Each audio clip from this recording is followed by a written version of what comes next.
Shane, a listener to the podcast, writes us to ask this.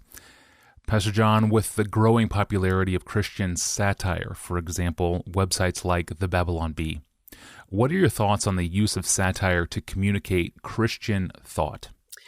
The dictionary defines satire like this: the use of irony, sarcasm, ridicule, or the like in exposing, denouncing, or deriding vice, folly, etc. And then if you look for a definition of irony, which it used to define satire, the definition it gives is this: the use of words to convey a meaning that is the opposite of its literal meaning. So, satire then is a way of exposing folly, foolishness, or error, or evil by saying the opposite of what the author really thinks in such a way that, while claiming to support something, it makes it look ludicrous and therefore undermines the attitude or the activity. Now, in deciding on whether it is wise to use satire or irony, we should ask, does the Bible use it in a way that commends it? And if so, when might it be appropriate and when not? And are there other biblical exhortations that would put the brakes on it or guide it, minimize it, maximize it?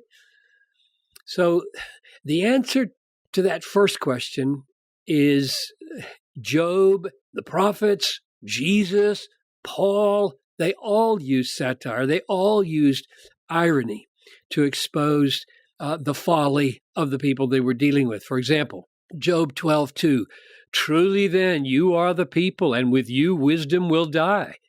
That's exactly the opposite of what he thought. Or Isaiah 44:14. This one is really, really good.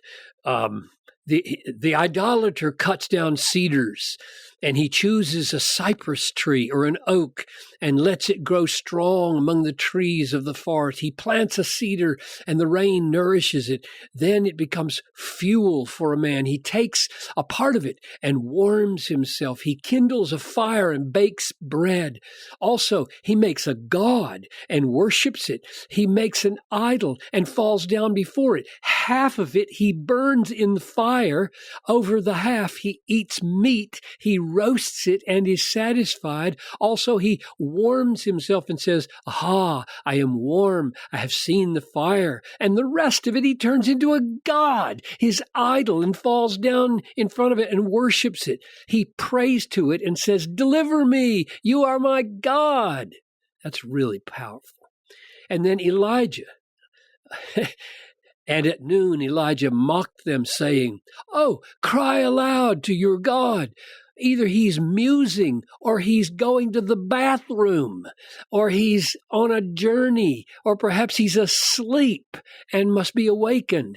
That's just pure irony and satire and sarcasm in his case. And Jesus says to the scribes and Pharisees when they saw him eating with sinners and tax collectors, they said, why does he eat with tax collectors and sinners? And Jesus heard it and said, those who are well have no need of a physician, but those who are sick. I came not to call the righteous, but sinners, which was a very pointed indictment of those who were talking to him thinking they were well when they were in fact sick.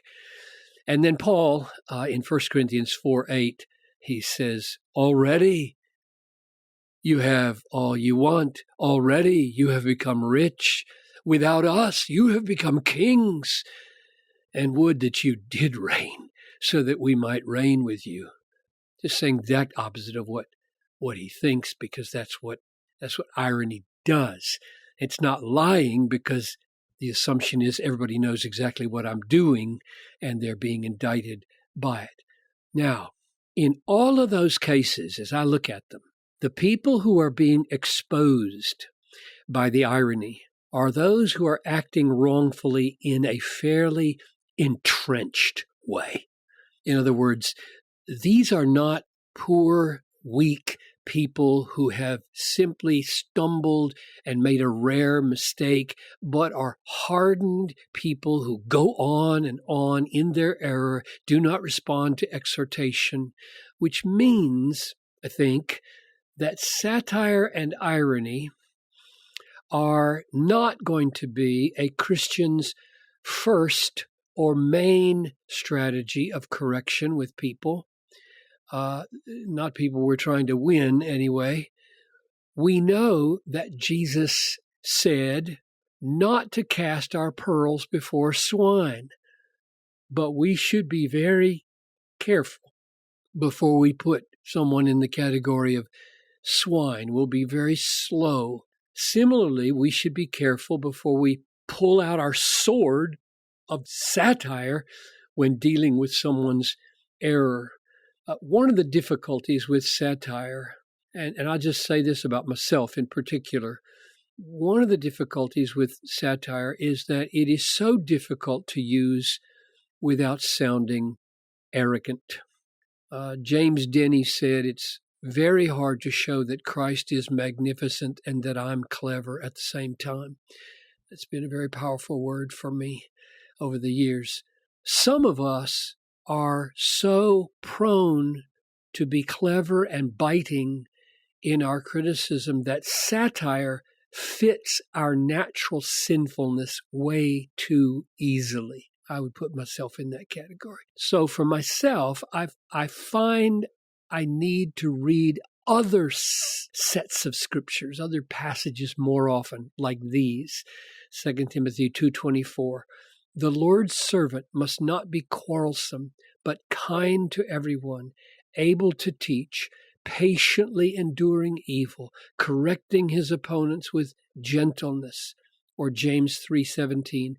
The wisdom from above is first pure, then peaceable, gentle, open to reason, full of mercy and good fruits, impartial and sincere, and a harvest of righteousness is sown in peace by those who make peace. Or 1 Peter 3:8. Finally, all of you have unity of mind, sympathy, brotherly love, a tender heart, a humble mind.